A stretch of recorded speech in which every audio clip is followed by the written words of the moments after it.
Hello, everybody. I'm Ricky Smith. Welcome to Faith on Friday Presents.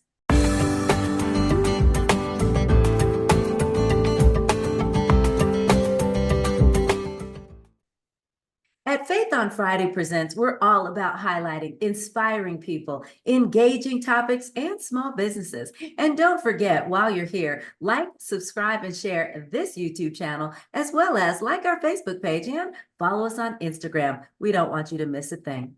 Okay, y'all, so you've heard it. Everybody needs it, right? What is that thing? We need to have it professionally. We need to have it personally. We need to make sure we have it on our internal part. We need to make sure that men have it, women have it, and we need to teach it to our kids. What are we talking about? Y'all, today we're going to talk about resilience. And I'm going to introduce you to somebody who's got more experience in it that we need to know. Y'all, please say hello to Miss Julie Jones. Hey, Julie. Hello, Ricky, and listening audience. It's so awesome to be here. What an honor. No, the honor is all mine because as we talked earlier, girl, I bow in your presence to all the things that you are and have been, and I can't wait to have this conversation. Julie, before we get started, tell us a little bit about yourself and where you're located.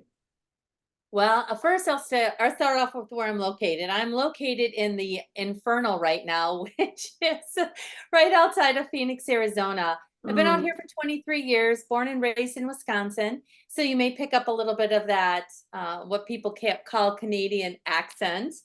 And so I am unique. I will just say that. Listen, I love, love, love. One of the biggest things people want to know about me is I love to have fun.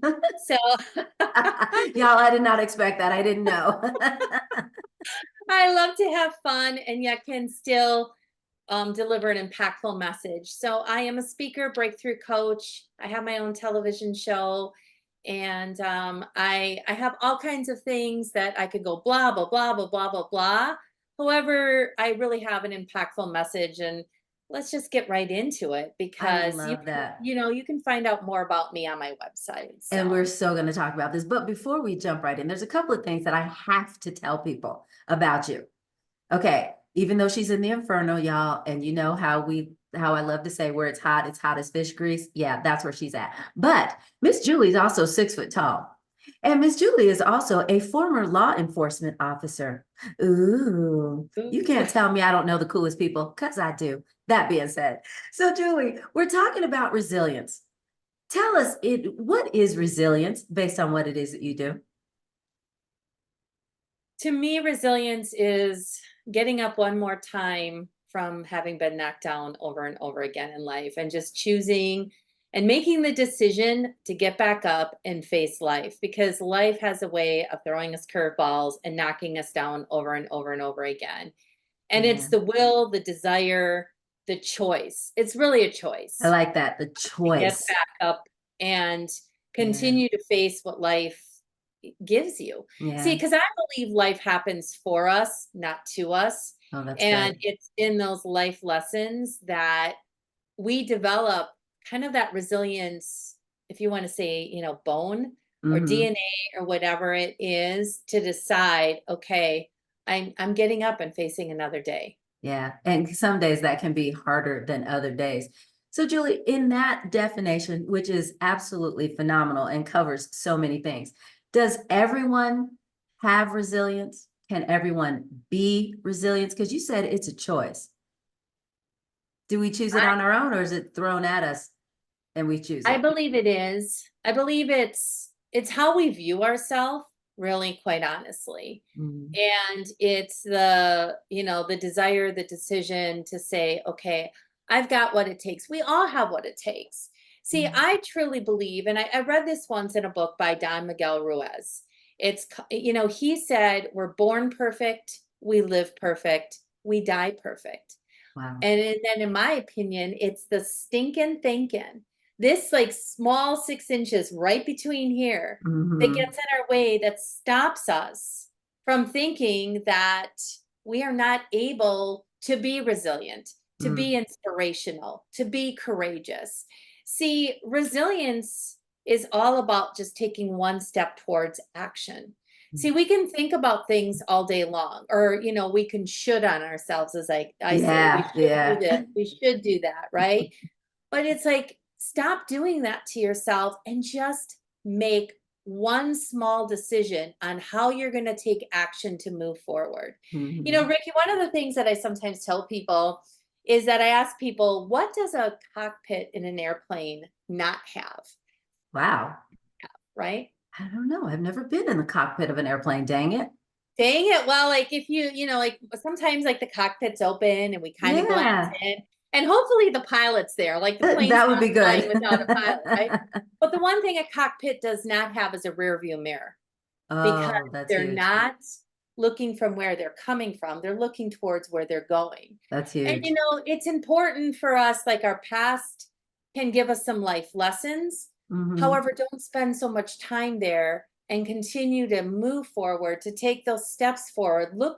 Look to where you're going. And Yeah. then a lot of times when you're resilient and when life happens, Hmm. like I say moment by moment, right? Like Hmm. don't go so far into the future worrying about the future. As much as you Sure. possibly can, stay Stay where present. you are. I like that so much. A lot of times I tell people, use your past instead of it using you.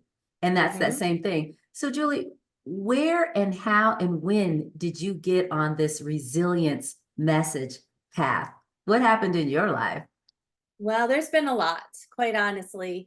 So it started off in that career with law enforcement. So I Mhm. spent 10 years in that career back in Milwaukee, and I was on the SWAT team, and Wow. I was on patrol, and I did all the things that typical law enforcement does. Mhm. However, the hardest thing I had to do in that role was give death notifications. Mhm. Here today, gone tomorrow. Nobody promises you that idea of tomorrow, yet so many people live. They Mhm. live in this world of I'll do it tomorrow, Yeah. but that is not promised. And then in Mhm. my own personal life, a series of events have happened. Mhm. So almost 20, well, it's actually over 20 years ago now. 20 years ago, my mom passed away at the young age of 59 from early Wow. onset Alzheimer's. Mhm. That hit me really personally because I didn't just lose her at 59. I lost her earlier than that because of Yeah. the The dementia. disease process. Yeah. Right, yeah, and then 30 days later, after my mom passed, my grandmother passed, my dad's mom. So Mhm. 2 strong, influential females in my life were suddenly gone. And Right. so that was a whole journey of having to pick myself back up because it was hard.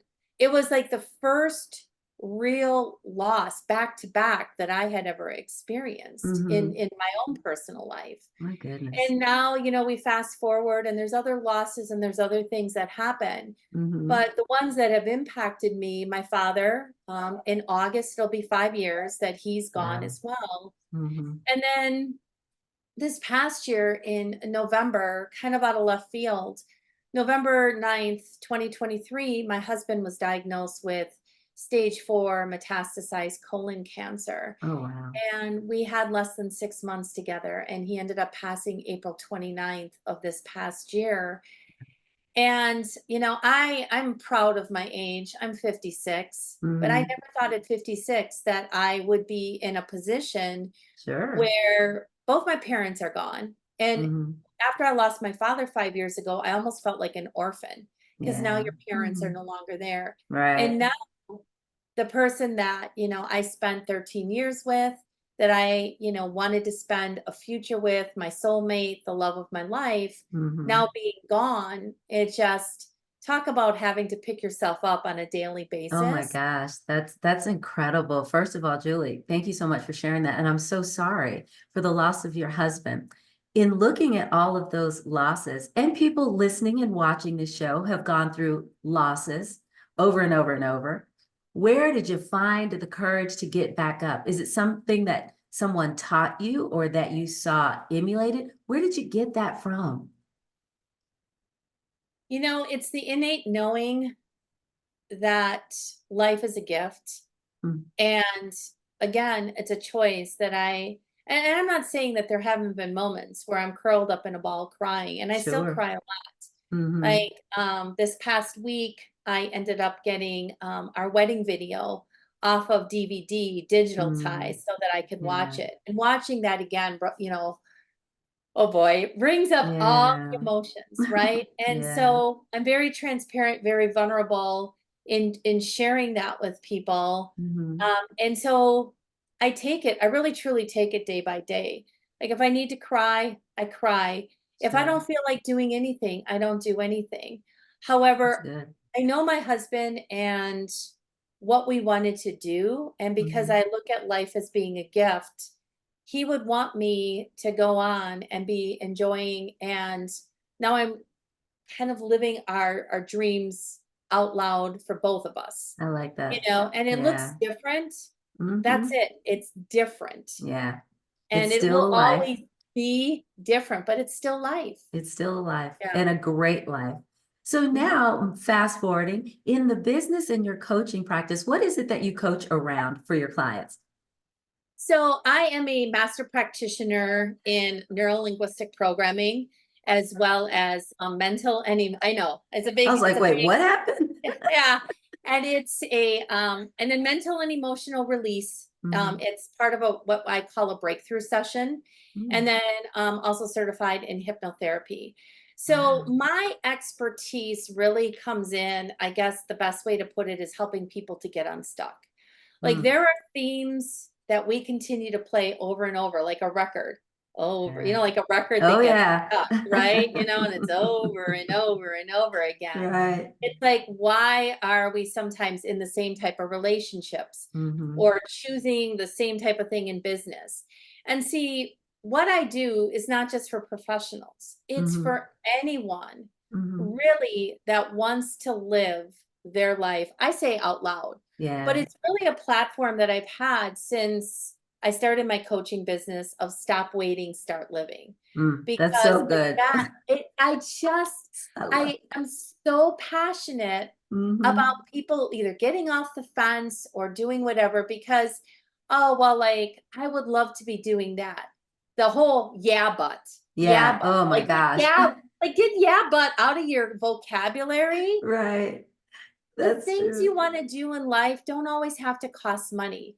Like, see, spending time with people Mhm. doesn't have to cost money. See, people want us. They want the memories. They want the So good. experiences. Mhm. Like there is no cost in sitting around with your family or with friends, playing board games or card Right. games, and doing all these things. Mhm. Yet somehow we think that everything in life costs money Sure.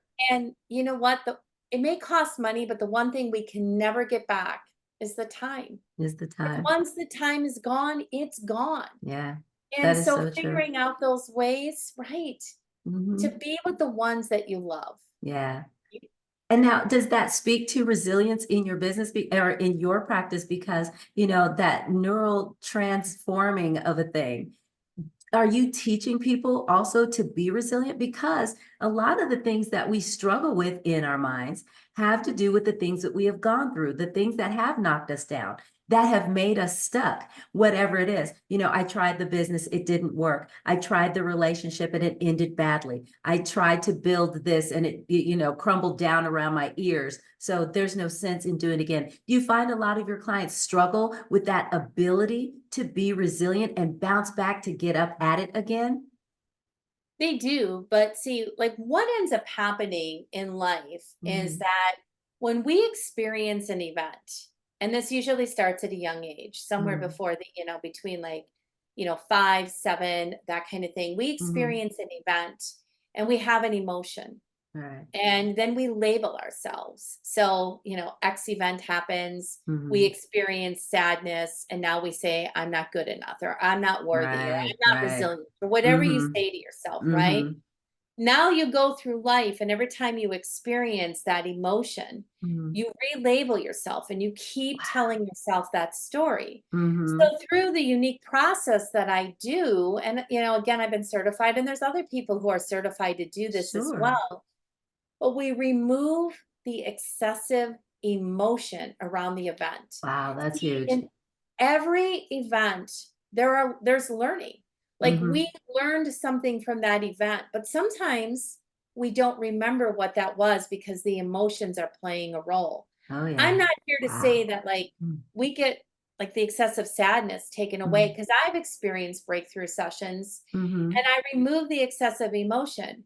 However, now with the passing of my husband, I'm still experiencing grief in a big way. Sure. The problem comes in is if I allow that grief so much to stop me in my tracks Mm-hmm. and not move forward, right? Yeah, Like there's a process to process I of like how that. we're going through our emotions, right? Mm-hmm. Mm-hmm. And so that's the biggest thing is like, looking at what's happened for us in life, Mm-hmm. recognizing that there was a reason, removing Right. all the emotions that are tied Wow. into that. Hmm. And that can be tough sometimes because if you're an overly emotional person and everything is an existential crisis, and everything, we're all gonna die, the zombie apocalypse, the sky is falling, we have those. And it's difficult on your own to look at that in that state and say, what am I learning here? How can I, wow, what can I take from this? A lot of times we're just, like you said, in the ball, sucking our thumb, rocking back and forth, wondering what next. So when someone reaches out to you, where are they in that process? Have they just started? Have they recognized it? Or do they realize I just now need somebody to look at this with me because I will never be okay?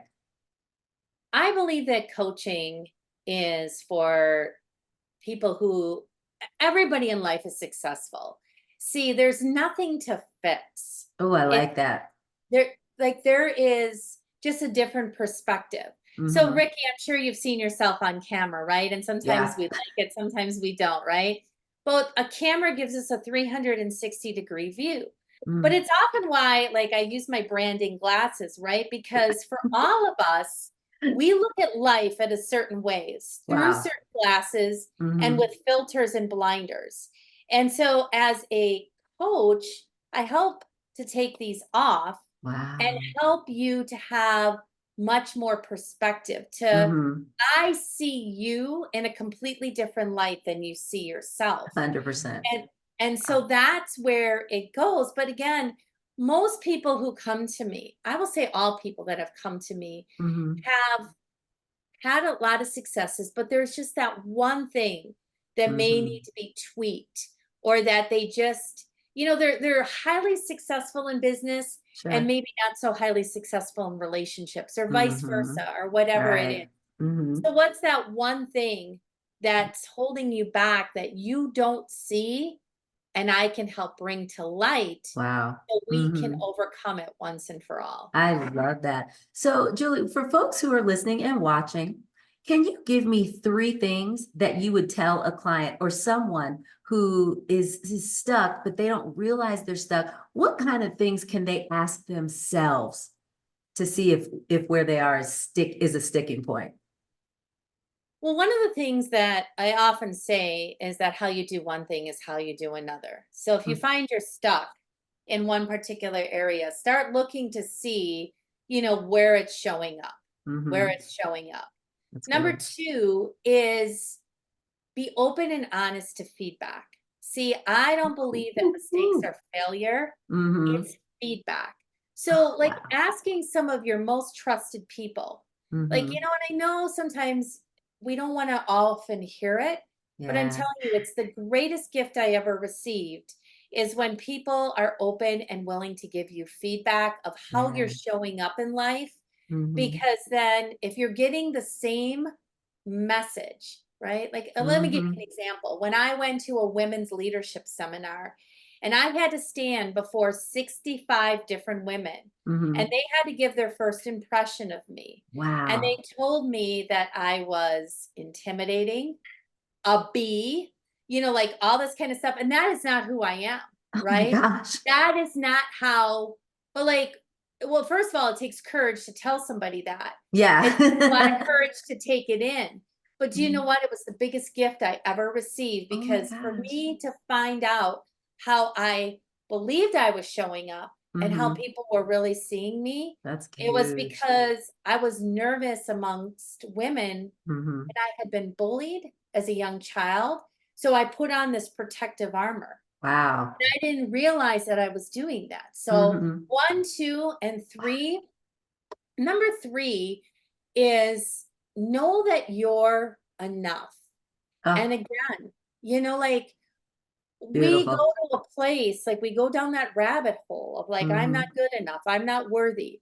And I want you to remember that you are. And as soon as you start saying that to yourself, I want you to yell out loud, stop it. Like Hmm. just stop the rabbit hole thinking, Yeah. and then start searching for somebody.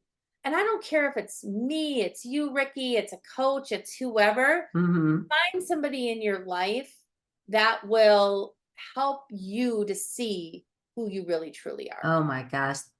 Julie, that is so good. And I need all three of those. So lucky for me, I can go back and write them all down.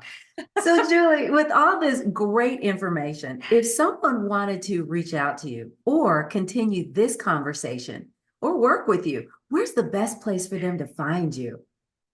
Quite simply, it's my website. So it's Julie Jones, just how it sounds, .biz, B-I-Z. And I like to say I'm the one and only, and you will see why when you go to my website. And there is an opportunity that you can schedule 30 minutes with me, and let's see where the conversation takes us. I like that so much. Y'all, don't worry. If you did not get her contact information, everything's going to be in the description below, I promise. And don't forget, subscribe to our YouTube channel, like our Facebook page, and follow us on Instagram. Julie, my friend, before I let you go, we got to play a game. I love games. This game is so simple. It's the way that we're going to get to know more about you. The game is called What's Your Favorite? I'm going to ask you a couple of things and you just tell me what your favorite is. Are you ready to play, my friend? I am born ready. I love it so much. Let's do this.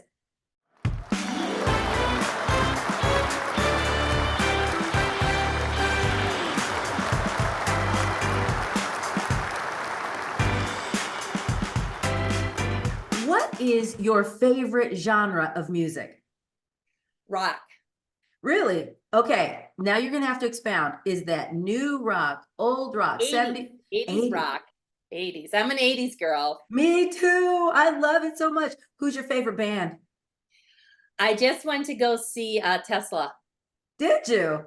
Okay, Yes, you better not go for, with your band not for the self. younger people. The car, there is a band, There's a whole band, y'all. Tesla, and they still rock it out. Don't you It's love rock. it? Oh, love 80s music. Okay, what does your favorite day look like? My favorite day. Mhm. My favorite day is like it's all about like hanging out with people that I love, Mm, friends, maybe doing some self-care, reading. I love to read, hanging out with my dogs.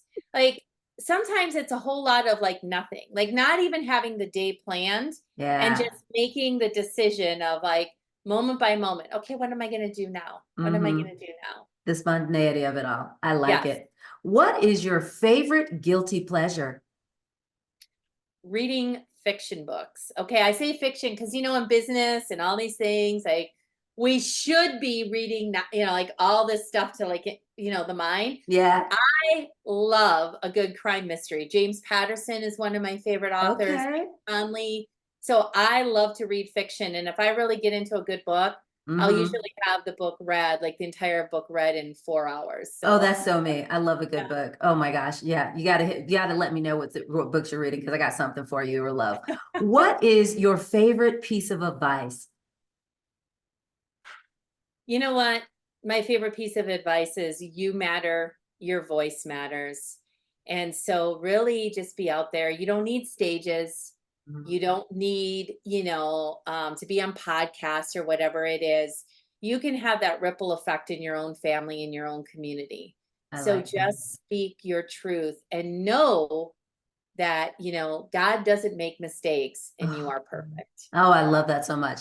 And finally, my friend, what would you, knowing what you know now, what would you tell your 13-year-old self? Just what I said, like you are enough. Yeah, And that really, no matter what happens, throughout life, that you have the strength and the courage and the resilience to face anything that life is going to give to you. Wow. and you're gonna be okay.